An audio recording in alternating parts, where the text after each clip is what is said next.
The University of Hawaii crew members of Mission V walk across lava next to the university's facility Hawaii Space Exploration Analog and Simulation HISIAS at the Mauna Loa volcano AP Honolulu. 6 NASA-backed research subjects who have been cooped up in a Mars-like habitat on a remote Hawaii volcano since January emerged from isolation Sunday.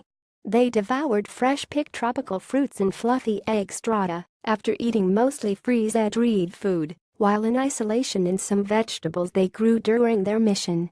The crew of 4 men and 2 women are part of a study designed to better understand the psychological impacts a long-term space mission would have on astronauts. It's really gratifying to know that the knowledge gained here from our mission and the other missions that HISIAS has done will contribute to the future exploration of Mars and the future exploration of space in general, Science Officer Samuel Paler said Sunday. Inside the university's facility Hawaii Space Exploration Analog and Simulation HISIAS at the Mauna Loa volcano. The data they produced will help NASA select individuals and groups with the right mix of traits to best cope with the stress, isolation and danger of a 2 to 3 year trip to Mars. The U.S. Space Agency hopes to send humans to the Red Planet by the 2030s. The crew was quarantined for 8 months on a vast plain below the summit of the Big Island's Mauna Loa, the world's largest active volcano. After finishing their stint, they feasted on pineapple, mango and papaya. While isolated, the crew members wore spacesuits and traveled in teams whenever they left their small dome living structure. They ate mostly freeze-dried or canned food on their simulated voyage to Mars. During the 8 months in isolation, mission biology specialist Joshua Ehrlich grew fresh vegetables: carrots, peppers, pak choi, Chinese cabbage, mustard greens, radishes, tomatoes, potatoes, tons of parsley and oregano. I mean, it was phenomenal. Just that delicious fresh taste from home really was good, Ehrlich said. All of their communications with the outside world were subjected to a 20-minute delay, the time it takes for signals to get from Mars to Earth. The crew was tasked with conducting geological surveys, mapping studies and maintaining their self-sufficient habitat, as if they were actually living on Mars. The team's information technology specialist, Laura Lark, thinks a manned voyage to Mars is a reasonable goal for NASA.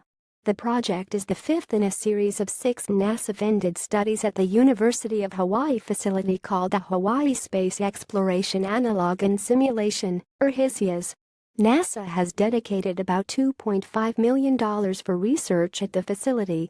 There are certainly human factors to be figured out. That's part of what HISIAS is for, Lark said in a video message recorded within the dome.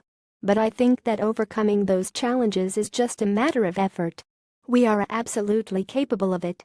The crew played games designed to measure their compatibility and stress levels and maintained logs about how they were feeling.